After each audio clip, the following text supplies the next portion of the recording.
പക്ഷെ അതൊക്കെ പോട്ടെ. ഡാൻസിന്റെ കാര്യം പറഞ്ഞപ്പോൾ നമ്മുടെ ഈ ഒരു സ്റ്റെപ്പ് കാണിച്ച ഒരു ചേച്ചി അവിടെ ഉണ്ട്. ആ ചെക്ക് അത് തന്നെ. വാ വാ ആയിക്കോട്ടോ.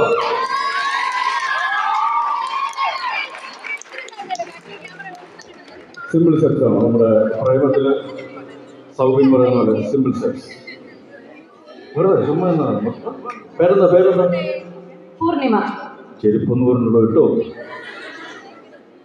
വാ പൂർണിമ. ഇന്ദ്രജിത്തിന്റെ വൈഫിന്റെ പേരാണ് പൂർണിമ അല്ലേ? അപ്പം നമ്മുടെ കൂടെ ഓഫീസിലുണ്ട് ഒരു നിയോൺ റൈഡ് എന്ന് പറയുന്നത് കുറച്ച് സ്വാഗതം പരിപാടികളൊക്കെ ഉള്ള ഒരു പാട്ടുണ്ട്. എല്ലാവരും കൂടെ കളിക്കുക. എന്തായാലും പൂർണിമയുടെ കൂടെ ഞങ്ങൾ എല്ലാവരും ഉണ്ടാവും. കുറച്ച് പേര് വിളിച്ചോ, എല്ലാം വിളിച്ചോ, ആളെ കുട്ടിക്കും. ജിംസി വൈബ് ഇല്ലേ? പൂർണിമ കേസ് ഒറ്റപ്പെട്ടു പോകും. ഞങ്ങൾ വേറെ ലെവലാക്കി നോക്കിയോ.